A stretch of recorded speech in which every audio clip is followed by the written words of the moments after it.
hi everyone. Our team name is Crest. So I'm Jess, this is Danny, this is Matt, this is Christian, this is Belle. Today we've chosen to present to you on the topic of transformational leadership, which none of us had done too much research into prior to this project. We've all found it really interesting. I'm going to pass on now to our leader Christian, who's led us through this entire process, and he's going to give us a bit of a brief rundown of how this has all worked. Hey Jess, I just thought that I'd talk to you quickly about the team dynamics and our experience as a group, well actually as a team now. So when we were sort of forming our group, it was really interesting because we've sort of been living together, so obviously it's much different to the conventional group experience that we're used to back at university. But aside from this, we really engaged well with one another, we cooperated. The group dynamic was really good, and I think that a lot of synergies were achieved. We brought to the field different areas of expertise. Jess, she's obviously really talented in making logos. She made a wonderful logo for our team, and we all kind of played to our strengths and hoped to produce the best report as possible. So I think that was something which was intrinsic to us as a team and the sort of team environment in which we operated. And this was also exemplified in our meetings that we had on the sort of week-to-week basis, or when we could kind of meet throughout the week in the midst of various activities and various sort of co-curricular things that each one of us was doing. But yeah, so I hope that gives you a bit of insight into how our team functioned and how we sort of grew as a team, particularly when each of us gained more and more understanding of one another and our topic areas. So I think that was a very much evolutionary sort of process. Yeah. So in our first meeting, we established that we were going to focus on transformational leadership. Between the five of us, we really didn't have that much knowledge of sort of where we were sort of going to be going with this project. So I was designated the role of sort of researching on what actually is transformational leadership, and then the history behind it, sort of how it's come into popularity over the last 30 years. So for this presentation, I will be focusing on history and explaining to you what transformational leadership is, and then we'll be focusing on three different leaders throughout history, so from ancient, modern and contemporary times, those being Buddha, Martin Luther King and Che Guevara. And then Jess will conclude with sort of summing up a comparison and analysis of those three leaders. So that's the outline for the meeting. So, history of transformational leadership. Transformational leadership can be defined as a process in which a leader enhances motivation, morale and performance to its followers. So in 1978, James Burns introduced the concept of transforming leadership when he was doing a descriptive and analytical paper of political leaders. According to Burns, transformational leadership is a process in which leaders and followers help each other to advance to a higher level of morale and motivation. Burns relates the difficulty in differentiation between management and leadership, and has claimed that the differences and the characteristics, the characteristics and behaviours between the leader and the manager. So his paper really focused on transforming leadership and transactional leadership, but we chose just to focus on transformational leadership for this paper. In 1985, Bernard Bass extended his work and actually introduced the term transformational leadership. So he went further into the study of this leadership trait and established that there was sort of a way to really analysing and critiquing how a leader leads his followers, and that you can really sort of scale these. So his four concepts for scaling how a leader is a transformational leader is how he idolizes his influence, how he then has intellectual stimulation, and how he's inspirational. So how firstly he considers individuals is the degree to which the leader tends to each follower's needs. and acts as a mentor or coach to the followers and listens to his followers' needs and concerns. Intellectual stimulation is how a leader challenges assumptions, takes risks, and solicitates followers' ideas. Inspirational motivation is the way the leader articulates a vision that is appealing and inspiring to its followers. And lastly, idealized excellence is that the leader provides himself or herself as a role model for high ethical behaviour, instills pride and gains respect and trust. So Bass thought if a leader was to value all of these four concepts, then as a transformational leader, then their followers would really value and trust their leader and sort of work towards a better final community or organisation. So as we go to look at Buddha, Martin Luther King, Che Guevara, we can really sort of see these four concepts sort of coming into their leadership traits and characteristics. So I will now pass on to Matt. Thank you. Now, the number 376 million people may seem like a lot of people to Australians. I know to Americans who have a population of over 300 million, that's the standard. But 376 million people in the world will identify themselves as Buddhists or followers of the teachings and principles that were put in place by Buddha. So I thought it would be interesting to look back at the person who was Buddha and see how he got to where he was and why his life and his principles were so transformational. So Siddhartha Gautama was born into a royal family, and he had 3 palaces just for himself because he was destined to be a prince, and so that's what princes deserve. He was married to one of his cousins at age 16 and had some children, and then at age 29 he decided to leave the palace and to go out and look at his people, his land.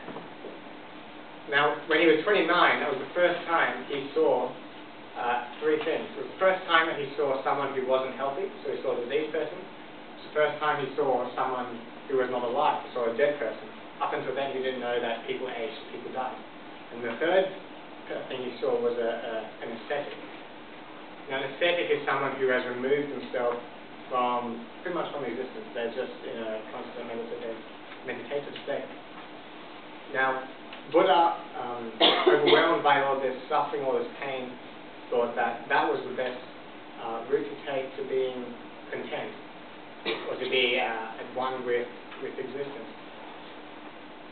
Shortly after that, he actually reached enlightenment. Now, the word Buddha actually means awakened one or enlightened one. So from then on, he was known as the Buddha. And he gave up all his royalty and all his everything which was in those days, which was seen as something which he had earned or deserved. There are a couple of things which I saw as really important when looking at Buddha. He was able to identify suffering and pain in the world and then completely knock that out. So he said, yes, that's part of the world, but it doesn't have to be part of the world. So he was able to build up these principles, build up these teachings, which would allow the person who followed them to be able to remove that from their life. Now, especially in those times, which were around 450, 500 BC, there was a lot of poverty in India, especially where he was, and even today in India. So you can see how much worse it would have been 2,500 years ago. And that is why that's one of the reasons why his message, in particular, is one which is really relevant to the whole world. There's 376 million people in the world who still relate to his teachings, who practice his teachings. So suffering can always be in the way of sitting on the street begging for food. It could be in the way of, I need more money in my paycheck, I need more gas in my tank.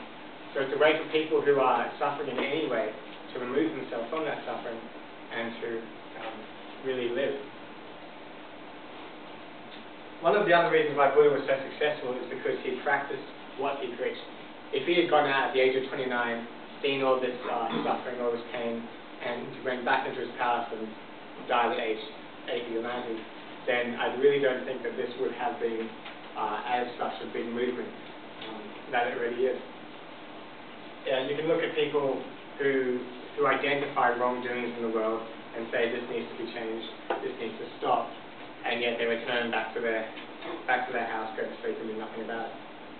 The fact that he renounced everything and that he reached nirvana through constant meditation, constant removing of suffering, that's one of the reasons why he was so successful in transforming so many lives.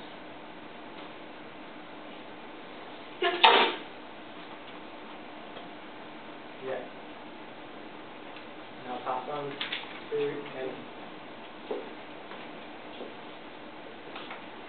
Okay, so Martin Luther King, when we're just thinking about transformational leadership, coming up with examples even though we didn't really know much, Martin Luther King Jr. was right up there. We knew that we had to do it. Any study of transformational leadership would not be complete without studying this great man.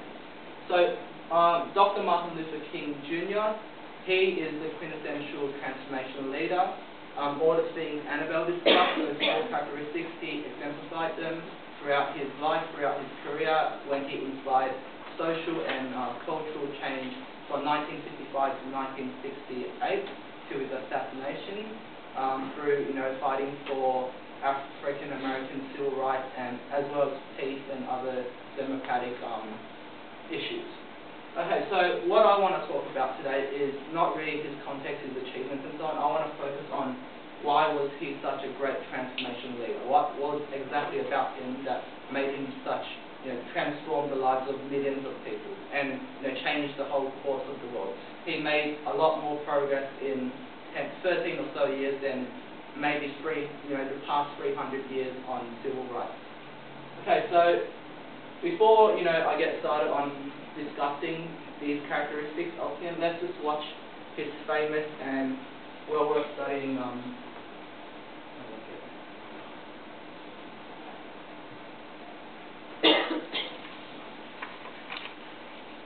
I Have a Dream speech. So this speech, even if it was not transformational leadership, this speech is definitely worth studying. And I really believe it really, in this will be only a minute or so, really highlights the characteristics of transformational leadership, as we will see.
Okay, so his I Have a Dream speech is one of the most famous speeches in history, and it is, that was only the highlights, the famous section, but it is well worth studying if you want to learn, transformational leadership and so on.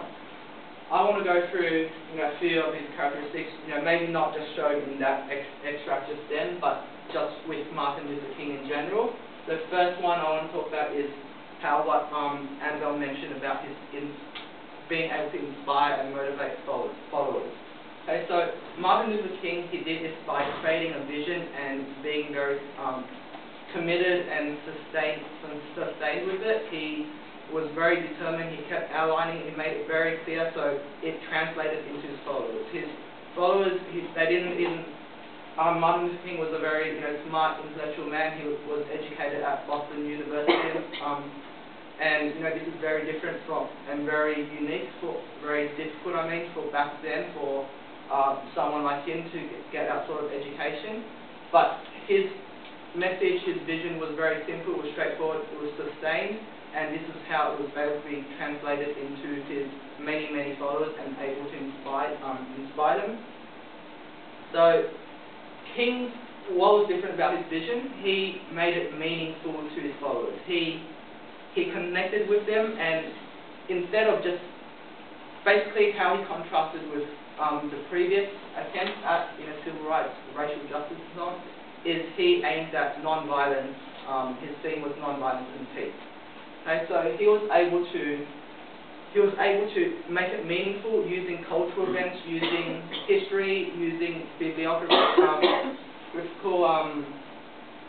references and so on, to make it very meaningful for his followers, instead of just let's just do whatever we can. That was basically the tactic before. Do whatever we can, violence, to get make our message set. He erased all that and made this vision that just kept and stuck with his followers. Another another important characteristic was he was able to create a sense of crisis and urgency for his followers.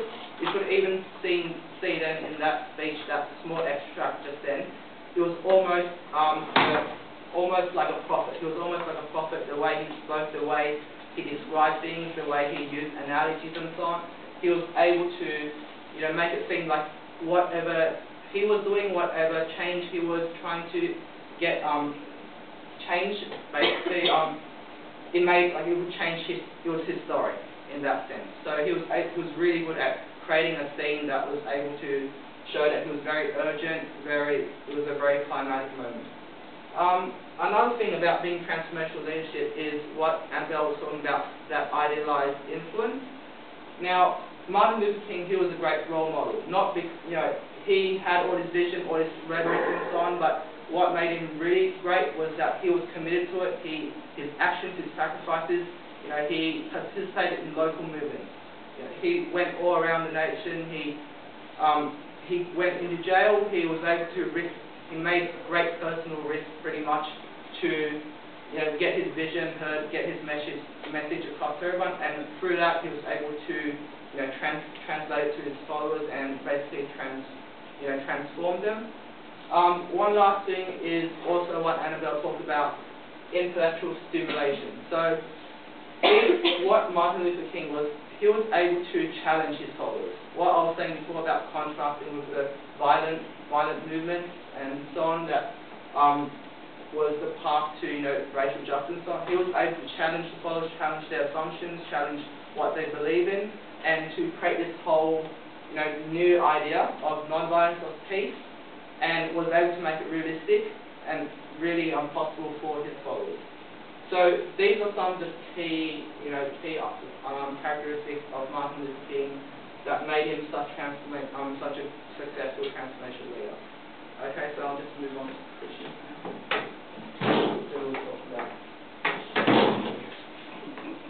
Thanks a lot, Danny. Just before I get started, guys, you might be wondering why I put a chair here in the middle of the road.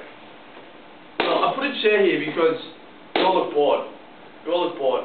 And what I want to get at is, what's it going to take for you guys to follow me? To follow me on my journey throughout my presentation, and to actually understand what it takes to transform people, to be motivated, to follow you, and to instill a sense of your vision in them. So that's what I'm trying to get at. And that is essentially what someone has done, Che Guevara. In congruence to many of the other leaders that we've spoken about this evening, Che Guevara has exemplified a number of key characteristics and traits that are attributable to the theory of transformational leadership. He was an inspirational motivator. He had idealized influence over his followers. And more importantly, he had a great deal of intellectual authority. So I think that where I'd like to start off is how he established himself, how he grew to prosper in the times during the Cuban Revolution. And one of the things that I think is very interesting is his upbringing. You know, he had a very privileged upbringing. Similar to Buddha, he read a lot.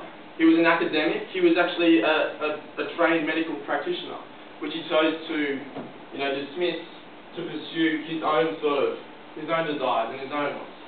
He was a military theorist and an author.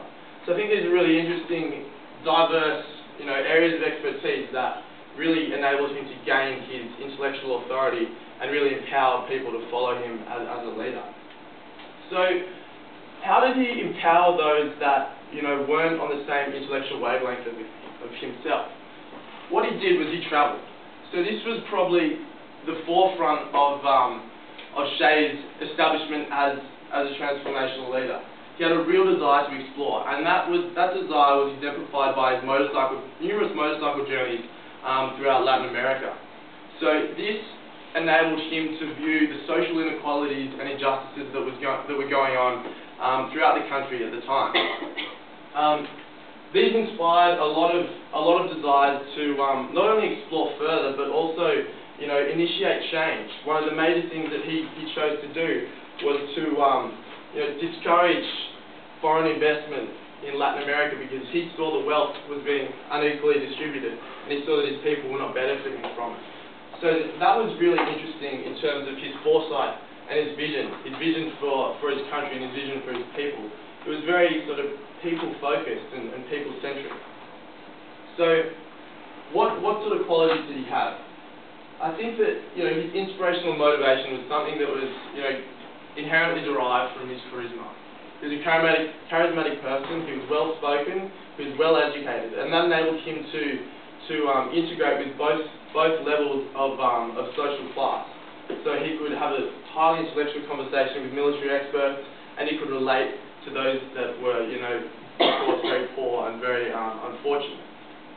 And so the next thing is that his quest for equality. So he really tried to establish this through encouraging, you know, a diversion from US investment. US invested heavily in Latin America.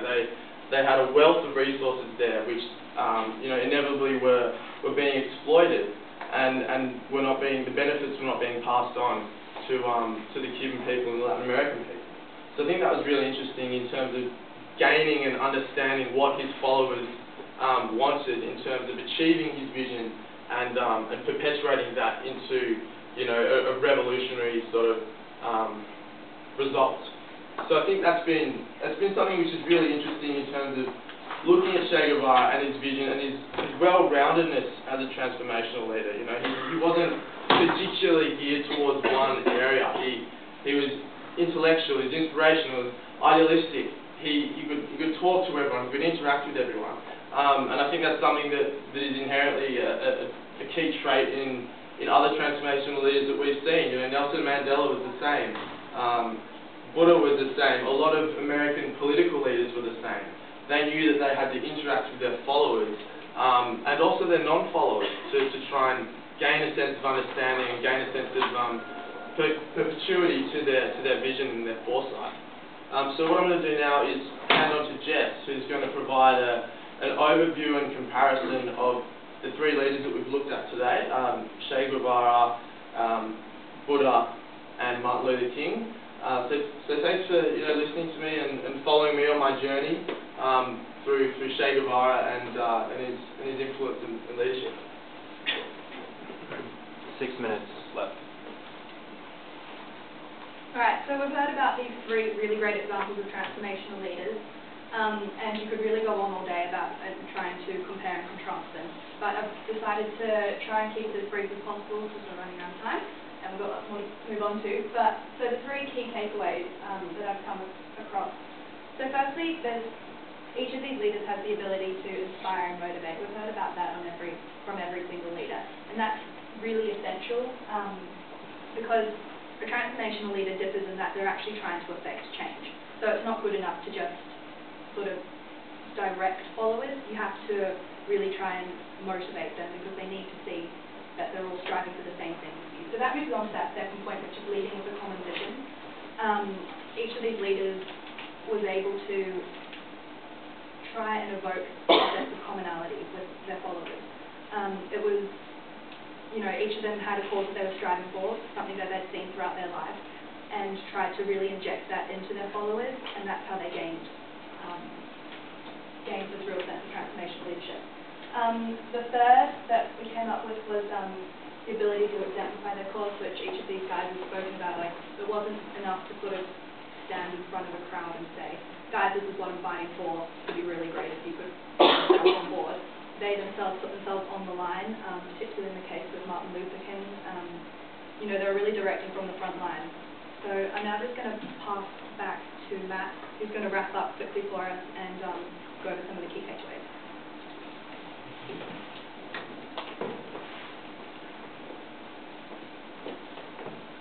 So what I think we can see from each one of these leaders is that they're able to essentially be liked by people who follow.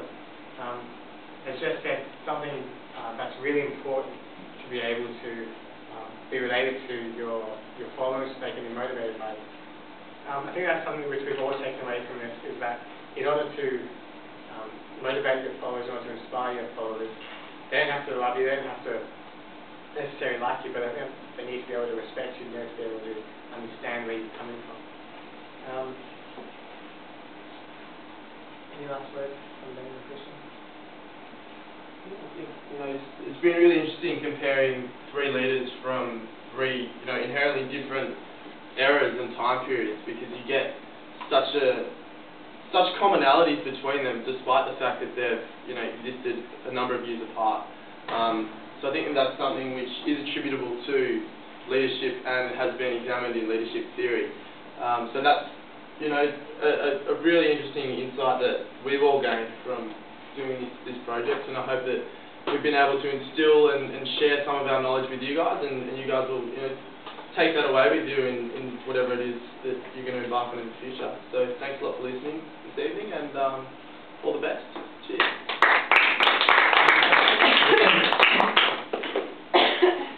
Any questions? Questions? No questions?